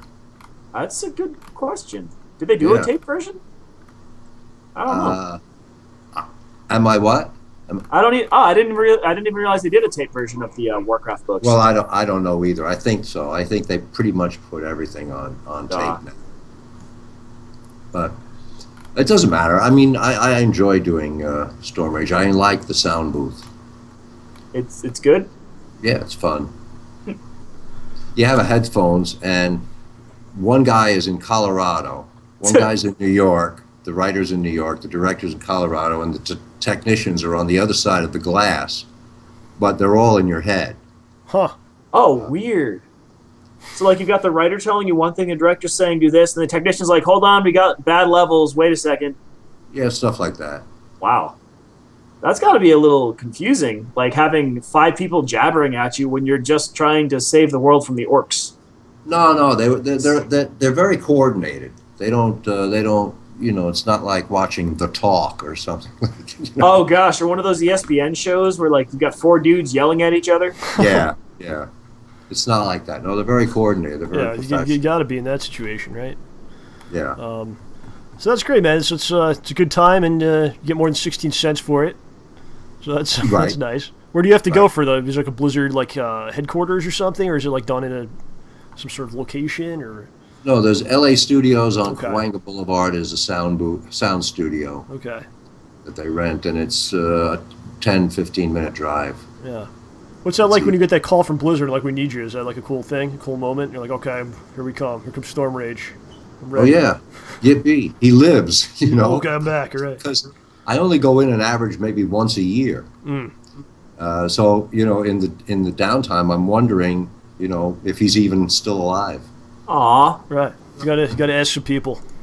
So that's why I want to ask Blizzard players, if they've played Hearthstone and what it's like to choose me as a character to play, because you're playing against Diablo, or all the different games. All the different heroes, all the different powerful ones. The game used to be called Blizzard All-Stars, but that sounded too much like a basketball game. Yeah. So now it's just Hearthstone, and you can pick a character to play and go about it. Right on. There you go. So we had asked everybody to suggest some monologues or some scenes that we'd have Ed perform. We got some good ones, but I kind of like trumped everybody. I was like, you know what? I have something I want to see Ed do, and it's a good time for this too, because the new Spider-Man movie's coming out on Friday, and this is kind of a Spider-Man Marvel type show that we're doing here today. So I said, Ed, if you don't mind, would you please play the role of Norman Osborn, the Green Goblin? This was earlier today too, so no one had any time to prepare for this. And then OJ's at work, and I sent him an instant message. I go, OJ, you're going to be Spider-Man today on the show. Oh, I should have found my mask, dang it. And he's just like, okay, sure. Yeah. So, well, you know, I thought this is so absurd. It's so absurd. It could be actually a lot of fun because it's an action scene. Right. John sent me a little clip, you know, to give me a taste for the Green Goblin. And the guys are just battling it out. Right. Oh, it's brutal. And so what we're going to do is just the dialogue from an action scene. Just the dialogue from an action scene. Oh gosh, this is going to be awkward. What I'm going to do is maybe one of the parts where it says like what happens, I'll read that part. Yes, you should read the stage directions. I'll read the stage directions, and then you guys can come in quick with them because I'm not going to wait for them. All right, I'll try my best to keep up here. This might be a little difficult. And I'll try not to ruin things. So we have two scenes we're going to do. The first one is, well, we should say this is the Spider-Man movie with Tobey Maguire as Spider-Man and Willem Dafoe as Green Goblin. It's back in, I think, 2002 or something. I don't even remember. And the first scene is during the middle of the film where Spider-Man, I think, is thrown onto a rooftop and he's injured. And the Goblin comes and talks to him. So I guess we'll get started with this. You guys have the scripts and everything? All right, so yeah, I got it. Starts off, Green Goblin lands in front of Spider-Man on a rooftop. Wake up, little spider. No, you're not dead. Not yet. You're an amazing creature, Spider-Man. You and I are not so different. I'm not like you. You're a murderer. Well, to each his own. I chose my path. You chose the way of a hero. And they found you amusing. For a while, the people of the city. But one thing they love more than a hero is to see a hero fail, fall, and die trying. In spite of everything you've done for them, eventually they will hate you. Why bother? Because it's right. Green Goblin slaps Spider-Man on the head. Here's the real truth. There are 8 million people in this city, and those teeming masses exist for one purpose, of lifting the few exceptional people on their shoulders. You, me. We're exceptional. Green Goblin leans in and grabs Spider-Man's neck. I could squash you like a bug right now, but I'm offering you a choice.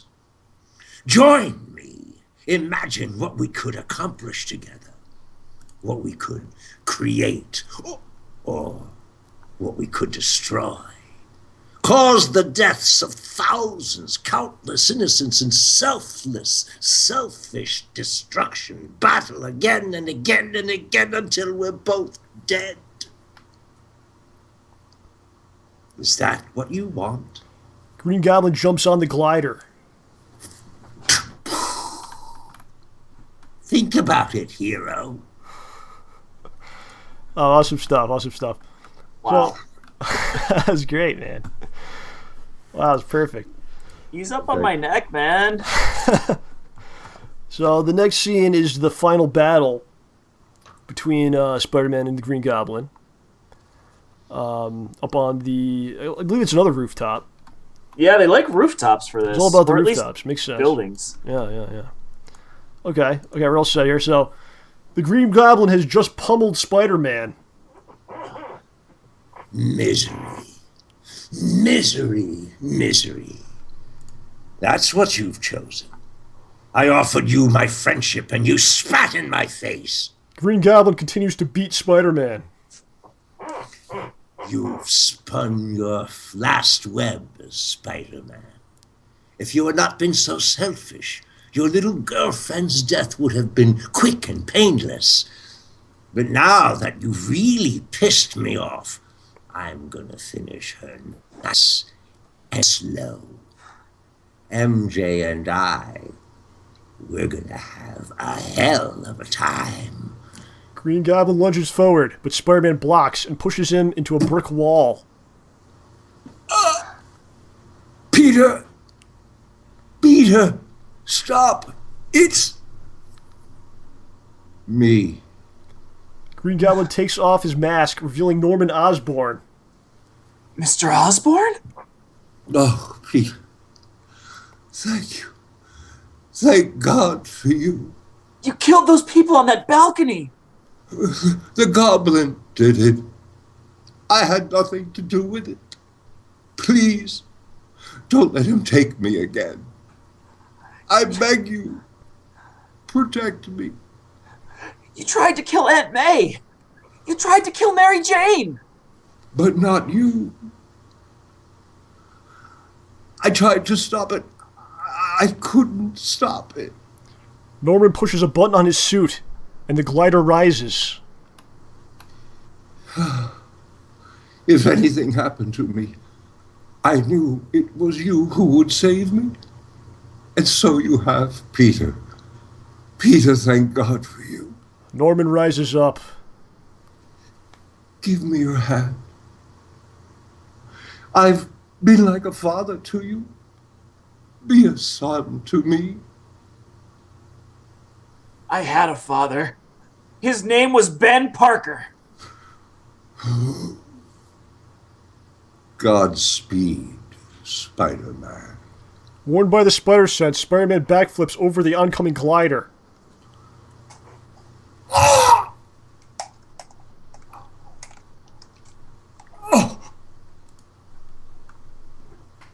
Peter, don't tell Harry.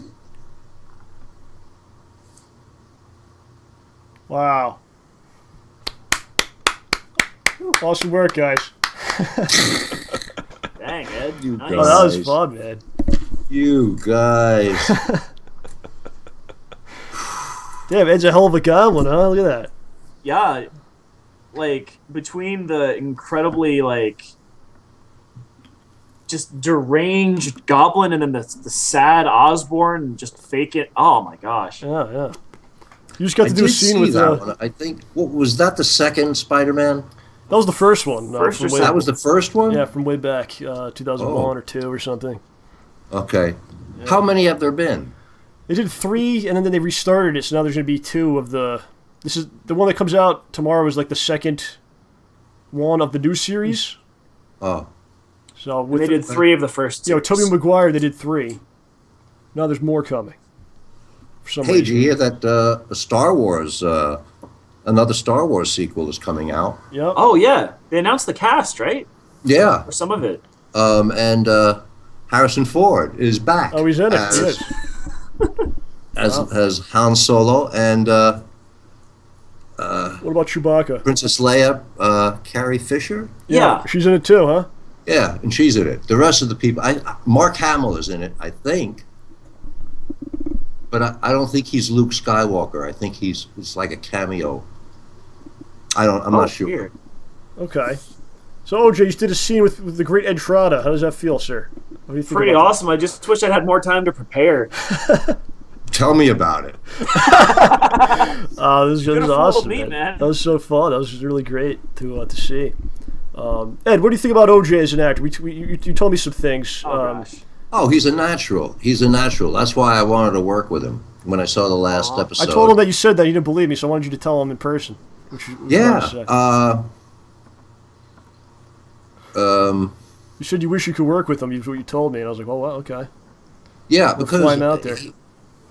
you know I know I've said this before that when you're starting out, acting is basically pretending to be other people. But when you hit your stride as an actor, the goal is to be yourself, to bring as much of yourself. Yeah. That's true, the truth of your inner life, because the other character is written in black and white on the page there. And OJ has like a step up on most people in that regard, of bringing himself to characters. Sometimes he gestures a little too much. Yeah. I think that might be my fault. I might be telling him to do that. Who knows? There's a lot that goes on. What do you think? What do you think he should do? Like, what should he do next? Do you think to improve? What would you like to see him? Maybe would it be a class of some sort? Would it be like something he could practice? One of my favorite exercises is to do a character leap. It's called, where you start at the top and you describe his hair was this and that, or his blah blah blah blah blah, and he had a wrinkled brow from an excess of worry, and the corners of his mouth were always down because of a sad life, and blah, blah, blah, and you build yourself physically top to bottom. The point is that you have like a reason, like a subtext for each of the physical things that's on the outside. The reason I have, the reason I'm wide-eyed, as OJ is now, is that I consider myself a creature of wonder. So that gives you a tip about the inside. So it's like trying to meld the exterior with the interior. Right. Okay. I always do that exercise for any character. I don't know, repetition. Do you do like just something you should do like every day? Like just kind of like if you're I know if you're learning like an instrument, they say you got to play it every day. You got to do a couple things, even if it's for a little bit. Is there something you could just do, a normal routine type of thing? Well, mirror work is always good. Mirror work. You don't get to see yourself when you're looking away, but if you, I used to rent a studio when I was in New York, and I had an important audition. I would rent a studio for 2 hours that had nothing but a big mirror wall. It's like a dance room, with the bar across and a big mirror wall. Yeah. And there's nothing to do there but work, So there's no distraction, and there's only you. You're the only other one in the room. It's the reflection, and you just start to move. You just start to relax, and because I like to work with my whole body. That's why I like the stage better than the camera, because camera's always closing in on you. Last week, when Carl brought out his puppets, right? Yeah. Puppet work is recommended by Konstantin Stanislavski, Stan the man, the father of the method system. Yeah. Recommends working with a puppet as a way to practice. If you can have dialogue with another, it's practicing scene work. Right. What do you think, John? I'm taking notes. If you hear me typing, that's what I'm doing. I'm not trying to be rude. I just don't have a piece of paper. Well, so I'm typing it. I showed I showed you the first 5 minutes of the Next Jaws Man Hole Punch episode. Without spoiling anything, is there anything you want to say to the people? Maybe give them a little teaser. Did you hear anything I just said? Did I see the first? No, I said I showed you the first 5 minutes. Oh yeah, of the next yeah. episode. So I was wondering if you had any. I got to go to my notes. Okay, he's got notes on it. Okay. I made some for you. But who knows where I wrote All right, don't them. worry about it. That's cool. I was just fishing for compliments. That's all I was doing. Don't worry about it. Oh, it's I do generally remember how much more how the production values have risen. Okay. Yeah, no one has seen this but you, and you and OJ are the only ones that have seen it. So. You've got a lot of special effects, basically. And it made you think that maybe you should go back to earlier episodes and redo them. Oh gosh. And I'm not so sure because of the growth. You get to see it. Maybe part of its charm. Yeah. Okay. Yeah, see. So, It builds. yeah. All right, fair enough. We'll have more to talk about with that in the future. But why don't we go to some comments and questions that people have asked of Ed, and then we'll do that. How's that sound? Okay. Sounds like fun. This is from... You're still getting questions? People are still... All right. Yeah, we still got some. You know, that picture of me earlier, you were commenting on the feet. Somebody put me like sort of as Superman. Yeah, I know what that was. You're commenting on the feet. Nobody mentioned the bunny ears. Nobody talked that like that was normal. It's all about the feet to me. Well, Easter Super was Bunny? recently. I think it was Super Bunny. It was odd. That's all I have to say. It was a weird one. Okay, so the first one is from That Blue Fluffy Dude. He says, Ed, was there anything apart from acting and music you always wanted to do? Writing or sports or something else? My father wanted me to be an athlete, or more athletic anyway, because he was an athlete. Sort of Olympic version, track and field man. Yeah. He could, run, jump, swim, all that stuff. Yeah. He wasn't like a football player or a baseball player or a basketball player, so he couldn't make a job out of it. But he was, wrestling and so he wanted me to be a little more athletic. But I didn't really take much to sports. I was second string center in high school on the basketball team until I flunked Latin, and then they pulled me off. I went for the track team, and I told them I wanted to throw javelin because I thought that was kind of romantic. That was kind of the ancient Greek javelin throwers. Yeah, like Achilles and whatnot. So, sports, not much. I do write. I've been writing. I've got like 200 pounds of scripts here. Wow. That, I have teleplays and screenplays and stage adaptations and original plays. Children's books. I wrote my first novel about 2 years ago, maybe a year and a half, called Gilda the First Fairy. This is before there was magic. Her job, in fact, was to bring magic into the world. So this is before there were unicorns, before there were boats or bridges, way back. And it needs a rewrite because it's pretty dense. Okay. I like to write, but I can't think of another profession. Teaching. I like teaching. I like teaching acting. For a little while there, I did sample emergency substitute teaching for LAUSD. I thought it might make a nice sideline. And I loved the kids, K through 5. I loved the second, third graders. Yeah. I liked being a teacher. I would go in with my guitar and my puppet and my, and I would make, and a bag of alphabet soup and graph paper. And between the alphabet soup and graph paper, they made their own Scrabble games. Oh. For a second I thought you meant literal soup, and I was confused, but now I gotcha. Yeah. So I enjoyed that for a while, but it made me unavailable for certain auditions, or if you were unavailable to take a teaching job, then you got in trouble, and it wasn't compatible. Well, but that's the only other thing I ever did, but besides acting, to make a dime for that one semester. It was just like one semester I taught. So I don't know if that answers the question.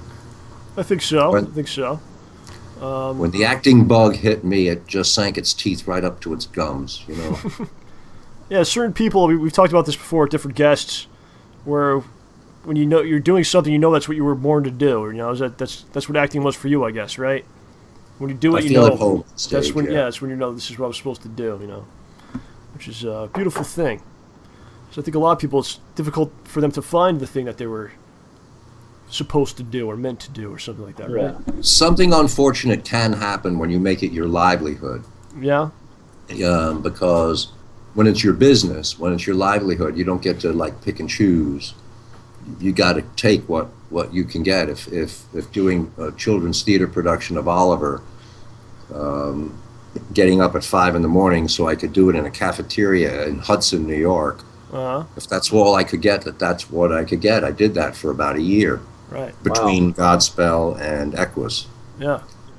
Um, Yeah, look at us. So- We're here on the internet calling up movie theaters. Do what you can do, I guess. Take what you can get, I guess, right? That's how it is. Well, Carl mentioned that last week, too. When he got his first dollar, when he made his first money, that's when he said, I was professional. And that was his good feeling, you know? Mm. And that's true. That professional is a word that's used too often in entertainment industry because it means something different to a lot of different people. To some people, it means being well-groomed, or it means being amicable, or knowing your lines ahead of time, or, it means different things. But really, all it is a fiscal. It's a financial term. How do you make your living? To me, it's just showing up when someone says, be here at this time, and you get there at that time. Then I go, that's professional. Punctuality. Then Very that's important. professional. Mm-hmm. That's all it is to me. But does it make someone better? Well, than someone that's late, I think it does. I mean, being professional, because okay. the opposite of professional is amateur. No, I don't think so. Some people think being professional means that you went to a school or whatever, and they gave you a diploma that says you're, whatever, right? No, professional. If you look it up, just means how do you make your money? Okay, there you go. It's just a fiscal term. But the amateur, that's from the Latin for love. Amo amasamai. Someone who does it for love. Romance. Yeah. Very So who's going to be better? Someone who does something for love, or someone who does something for money? It's not an easy question. Right. Because the person who does it for love has the passion, but the person who does it for money has the competitive need. Right. Anyway. All right, there you go. Okay, this is from Own a Cage 007. He says, 007? Yeah, well, there you go. This is kind of what the question's about. He says, hi, Ed. Who's your favorite James Bond actor and why? And My favorite Bond actor? Yes. He says, thank you and looking forward to your next appearance on the show. So who's your favorite Bond actor and why? Well, I'm old school, so I got to go with Sean Connery. Although I like Daniel Craig very much. Yeah. The latest Bond. Right. I think he is sort of the best since Sean Connery. Because Roger Moore was kind of an effort to recreate Sean Connery. Mm-hmm. And who else was in there? Roger Smith did it once. Broccoli? Anyway, yeah, I got to go with the original just because I'm old school. Dr. No. Do you expect me to tell the truth? No, Mr. Bond, I expect you to die. I think next time we're going to have to do Ed as a Bond villain and OJ as Bond. What do you think about that? That'll be the next show. Okay, I got an eye patch. All right, that's what we'll do next time. What do you think? Okay, fair enough. I got a white tuxedo. Nice. Okay, this is, let's see, Caesar the Pleaser. He says, what has been the most challenging role you've had to play? And also as a follow-up, what is a role you do not ever want to play? You're probably going to say Green Goblin on that, aren't you? It's too late, though. You already did it. Most challenging role? Yeah. Most challenging? Well, Man of La Mancha, Don Quixote in Man of La Mancha was challenging just in a technical sense because of the singing. I'm not that great a singer, not in that range, that high baritone range. I'm a bass baritone, so the singing was difficult. But I loved being Don Quixote. My least favorite were the goody two-shoes. I mentioned that at one point. Ferdinand in The Tempest. Thankless role, not the hero, just like the male ingenue, the love interest. Yuck.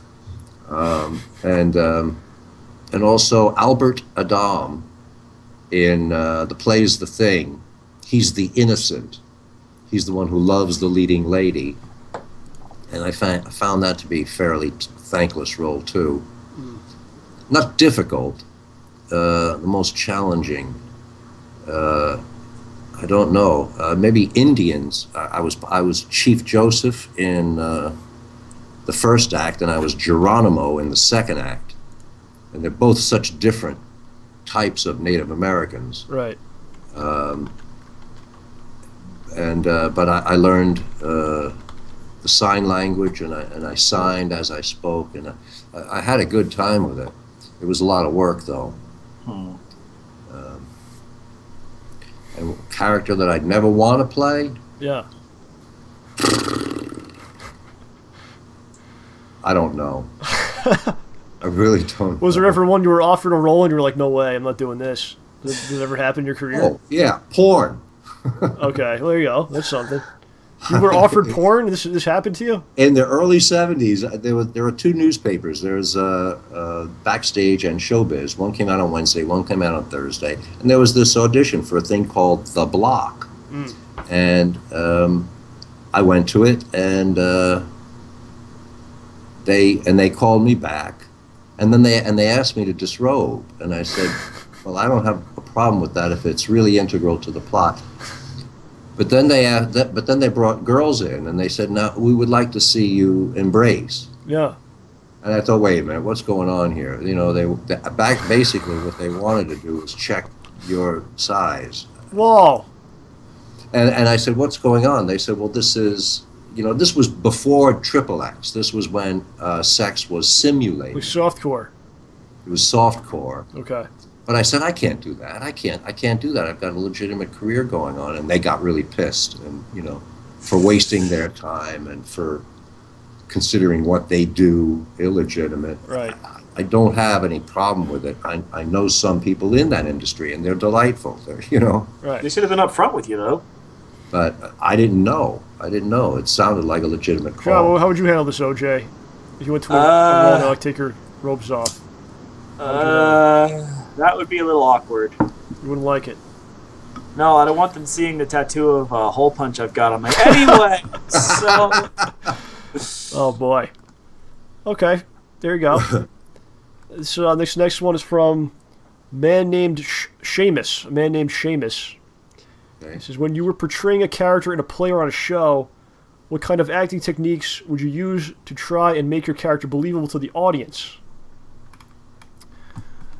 I guess we kind of talked about that a little bit already today. But... Yeah, a little bit, yeah. The believability really comes from truth. Truth is what you seek, and so you tap on the truths in you. When you're doing a character like Dracula or Sherlock Holmes, where there's an image, I like to fulfill that image. I don't like to make characters like that my own and put spins on them.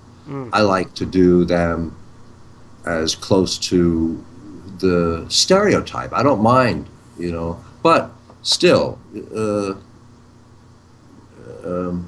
actually Sherlock Holmes and Dracula had a lot in common for me, I discovered. They were both very alone. One in his brilliance and one in his immortality. Right.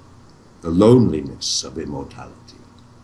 And, Sherlock Holmes would walk around town, and the secrets of others were as obvious as hats to him.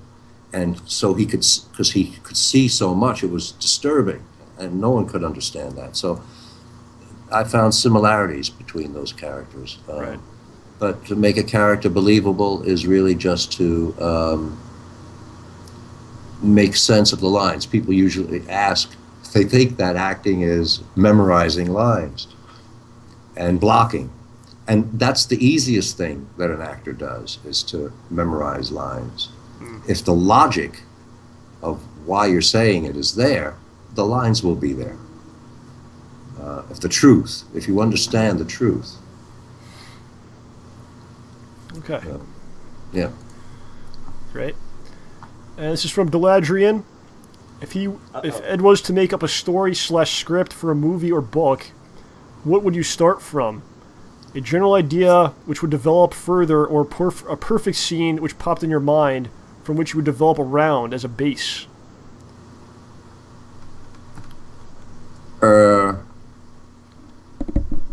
Well, that's sort of, I'm thinking of the novel now, Gilda the First Fairy. Started as like a little 5-page children's book about a girl who's an only child of a simple farmer and wife, and she tries to make friends with the creatures of the land and can't, because the farmer wears a foxskin hat the mother makes rabbit stew, and her job is to shoo the groundhogs from the turnip bed so the creatures of the land don't. But she connects with the creatures of the air, and she becomes a first fairy by being their friend and getting the wings of a butterfly, the size of a honeybee, so that the wings will be useful, and the lilting voice and costuming of the songbirds.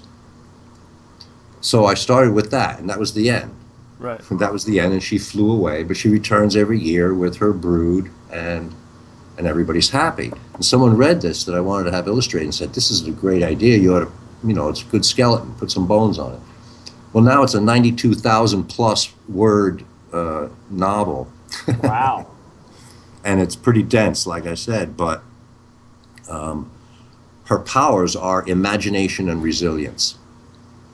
And what she can imagine, if she imagines it and sketches it in the soft soil of the furrows her father plows on the farm, if she sketches it, it comes into being.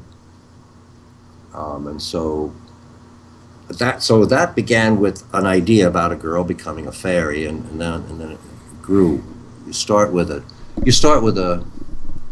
idea or a plot, and you usually know the end of a book, or of a movie. Is one of the earliest things you know. Yeah, if you know what you're doing, I think. How it's going to end, yeah. Right. Well, that's the last comment we had. That was from Deladrian. Thank you, sir. If you guys want to send more questions to Ed, go to StayBallsy.com. There's a thread there. You can post up whatever you want. We'll ask him on the next show. So you definitely want to refill those. So get in there and do that. Ed, I know that you recently had a great event. Your daughter had a graduation. Yeah. I just want to congratulate your whole family on that. It's a great thing. May 10th, she graduates from Sonoma State University. Oh, it's coming up, okay. Yeah, coming up. And just finished wrapping her gift today. I'd tell you about it, but there's a 1 in a million shot that she'll watch this. It's probably worse odds than that, but sure.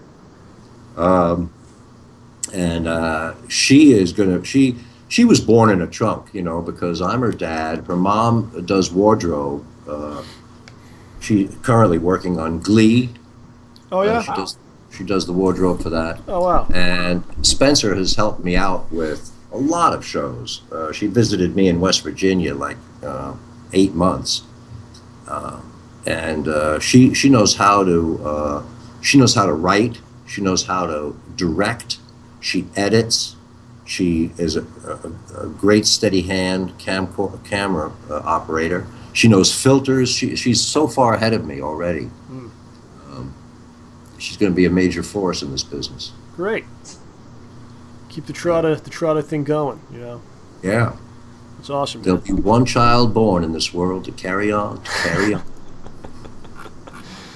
Oh, there you go, man. Awesome. So, I think that'll wrap it up, man. Anything else you want to throw at us before we get out of here? No? Just that, this time goes by so fast. Yeah, it I does. worry that I'm going to have enough to do or say, or I was worried about filling the time. Yeah. And then I see it's 5 of 7. Like, whoa, what happened here? That time, and I'm amazed. You guys are so much fun to hang with. I hope so. Good. We think the same of you, sir. Thank you. I hope that means you're coming back next month. That means you can call my agent. Yeah. Okay, I'll call your agent. No, I used to call your agent. The guy disappeared. Whatever his name was. Way back.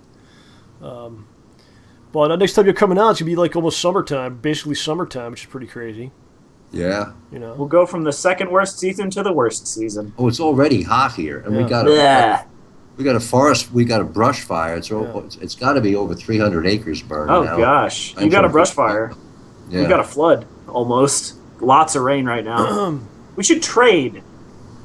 You can have our rain to put out your fire, and we can have There you weather. go. So I got some vacation time over the summer, so I was thinking maybe head out to LA and say hi to Ed, which would be an awesome thing. But I think it's a little bit too out of the budget for me. But someday, hopefully we can get together or something. It'd be great. Hey, I'm jonesing for the East Coast too. Oh, yeah?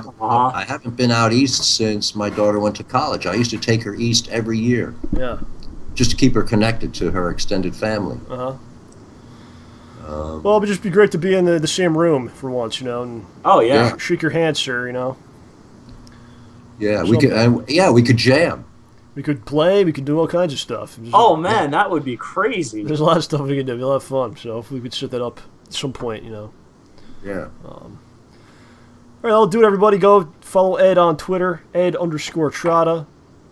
It's the Ed Trotta Fan Club, of course, on Facebook. On Facebook, right. Yep. You can find it on Facebook, type it into the Google, Ed Trotta Fan Club. I'm the president of the club, so come and say hello. It's true. It is true, yes. OJ, anything else to say to Ed before he goes? We're just always glad to have you, and I have taken notes this time, and actually that character leap thing sounds really interesting. Ah, good. I'm glad you like that idea. No, because, like, it explains a lot. Like, every little detail could mean so much. Like, it's crazy. Right, some of it you just make up, and it doesn't necessarily have to be true, but it gives you something. Yeah. And every once in a while, you should pick up a script and read it as though you never saw it before. Even if you know all your lines, read it fresh to see. Another trick is that I would impersonate people in my head, like Jimmy Stewart or Burt Lancaster or Peter Falk, right? Because just to see how they might accent a different word. You know, play with each line, and sometimes an unexpected word will be a key to a different interpretation. Huh. Okay, John, you got a lot to think about here. Yeah, I got that down too. All right, Ed, we'll see you next time, man. Hopefully I'll talk to you soon. Thanks for having me. All right, buddy. Thank you so much. Long, you millions of Ramborgians. Well, there's a couple. Keep the faith. Stay ballsy. All right, buddy. Thank you so much. Have a great night. Okay, you too. Bye-bye. Ed Trotta, great Ed Trotta right there. That was a fun one, man, with the Spider-Man thing. Oh, yeah. So great, dude, because every time he comes on here, always just, you can tell someone cares about, like, what they're doing, because we'll usually talk about, like, what we're going to do on the show, like, days beforehand. Yeah. So we, like, really cared, and then you saw, like, when he was doing Green Goblin, he was really trying with everything he had. Oh, dude, he did the mask and everything. Yeah, he's always, there's something to be said about that, like, no matter what you're doing, no matter how big or small it may be, you know, you just give your best. You know, he's always give your best. I mean, what else can you do? I think that's an important thing, and that's what he always does, man. He always just gives it everything he can, even if it's just messing around with us. I think Ed inspired you, John. So you were kind of light up when he was, because I told you what he said, but you didn't. Yeah, but once hearing him say someone it, actually say it to you, it's. Then you were like, "Oh wow." Gosh. Yeah, and then he started giving some really good advice later. Good. Yeah, I am good. So that's cool, man.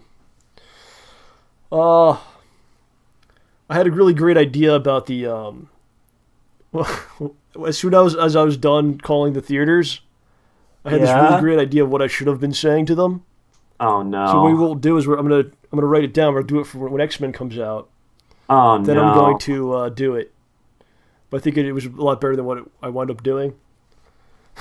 But I think I have a pretty funny idea for next time. I like funny ideas. Just okay. Don't. No, I don't want to bring that. See, it's such a slippery slope with that kind of stuff.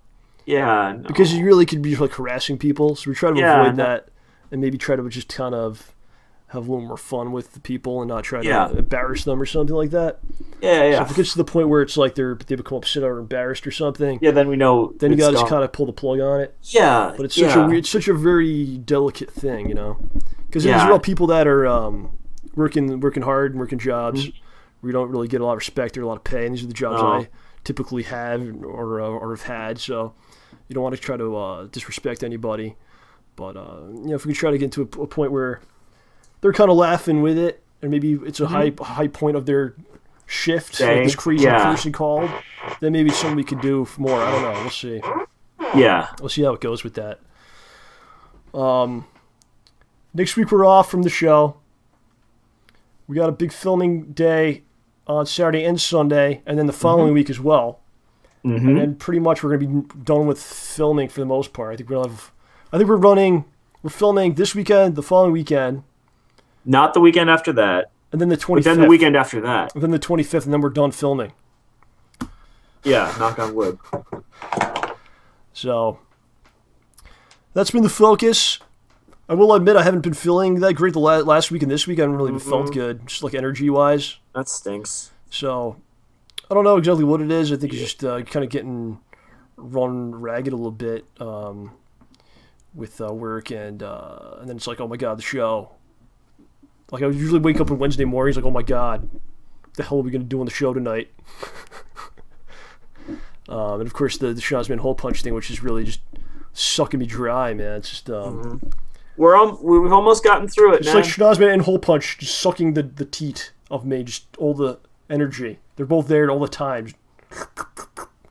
That is not a pretty mental image. That's worse than my tattoo. So I don't know. I'm kind of hurting a little bit. I apologize if maybe the shows aren't turning out good, or I don't know. What do you guys think? I think the guest segments have been really good the last 2 weeks. Yeah, definitely. Because those guys were pros, But me and OJ kind of talked a little bit about like the world's really going to open up for us for the first time in like 2 years. Yeah. When this thing is over, when Schnozzman hole punch is complete, because that's gonna be like we've been talking about this moment for like so long too. Like once this is over, we can do so many things. Yeah. We've been saying this for like 2 years.